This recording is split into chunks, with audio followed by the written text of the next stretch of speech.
¿Qué ocurre cuando una persona entra por primera vez en prisión?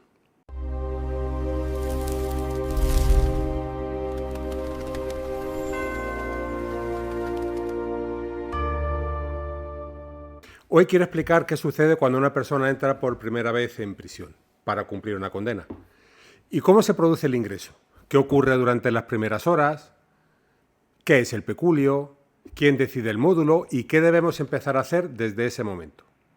Porque ingresar en prisión supone perder la libertad, pero no los derechos ni la asistencia del abogado.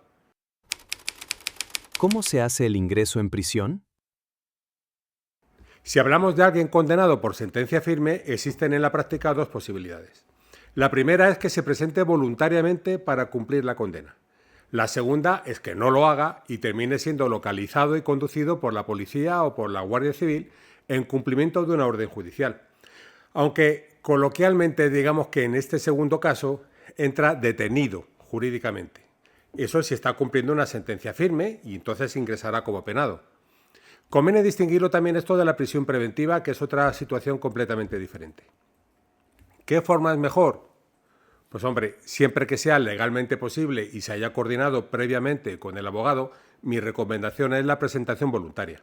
El reglamento penitenciario permite que una persona se presente voluntariamente en un centro y obliga a que esa circunstancia quede reflejada en su expediente. Incluso puede pedir un certificado que así lo acredite.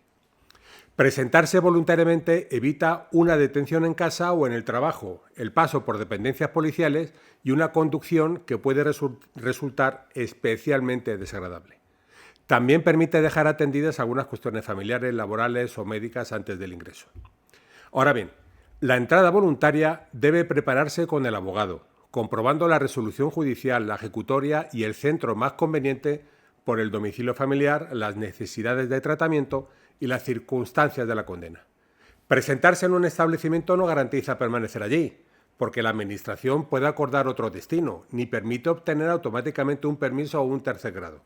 Esto es una forma más ordenada de iniciar el cumplimiento, no es ningún beneficio penitenciario.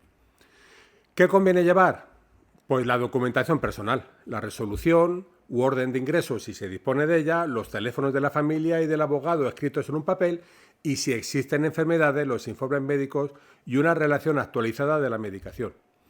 No es buena idea acudir con una gran maleta. Todo será revisado y los objetos no autorizados van a quedar depositados o se van a poder entregar a la persona designada. Dentro, el ingreso comienza con la identificación. Se comprueban los datos, se toman las huellas y la fotografía, se anota el ingreso y se abre el expediente penitenciario.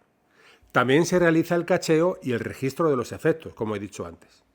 Después habrá un reconocimiento médico que debe aprovecharse para informar de cualquier enfermedad, tratamiento, adicción, si lo hay, o problema de salud y aportar los informes disponibles. El nuevo interno pasa inicialmente al Departamento de Ingresos.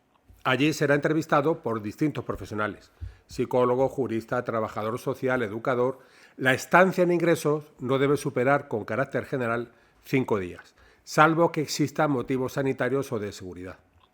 Durante ese tiempo se estudia su situación personal, familiar, médica y penitenciaria y se formula la propuesta sobre el módulo al que debe incorporarse. Hay un derecho que debe conocerse desde el primer minuto. El interno puede comunicar inmediatamente su ingreso a su familia y a su abogado. La información oficial de instituciones penitenciarias indica que esa comunicación debe facilitarse mediante una llamada gratuita. Después, habrá que tramitar los números de teléfono autorizados y someterse al sistema ordinario de comunicaciones del centro. Pero la primera comunicación del ingreso es un derecho. Y si no se facilita o surge cualquier incidencia, conviene que la familia lo ponga en conocimiento del abogado. Vamos a hablar del peculio, que es una palabra que casi nadie conoce antes de entrar. En una prisión ordinaria no se utiliza dinero en efectivo. El dinero que el interno lleva consigo y el que reciba después de procedencia legítima se incorpora a una cuenta individual llamada peculio. La familia puede ingresar cantidades mediante el sistema autorizado por el centro que conviene consultar previamente para identificar bien al interno y evitar errores. Para poder gastar parte de ese dinero, se entrega al interno una tarjeta de peculio o una tarjeta que es una tarjeta de compras. No es una tarjeta bancaria normal y no sirve fuera de prisión. Se utiliza para comprar en el economato los productos autorizados y está sometida a los límites de gasto establecidos. Una cosa es el saldo total del peculio y otra la cantidad de la que se permite disponer durante la semana, que suelen ser 100 euros. El interno tiene derecho a recibir información sobre los movimientos y el saldo de su cuenta. Si entrega dinero o algún objeto de valor al ingresar, debe recibir el correspondiente resguardo. ¿Quién asigna el módulo? Pues el módulo no lo elige el interno y tampoco lo decide el abogado. La decisión corresponde al director del centro después de las entrevistas y de la propuesta de los profesionales y teniendo en cuenta el informe del médico y los criterios de separación interior. Se valoran, entre otras cuestiones, la edad, los antecedentes, la situación personal, las necesidades de tratamiento y las condiciones de seguridad. Si existe alguna circunstancia seria que afecta a la integridad del interno, debe decirse desde el principio y comunicarse también al abogado.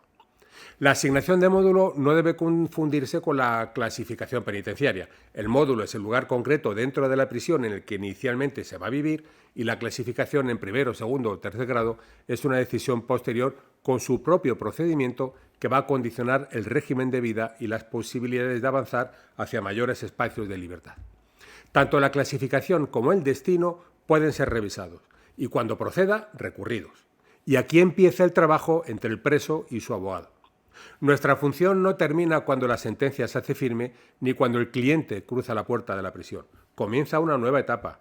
Hay que comprobar la liquidación de condena, conocer el expediente, preparar la clasificación inicial, estudiar la situación familiar y laboral, valorar la responsabilidad civil y vigilar cualquier resolución sobre permisos, grado, destino, sanciones o libertad condicional. Para que ese trabajo funcione, interno y abogado tienen que actuar como un equipo.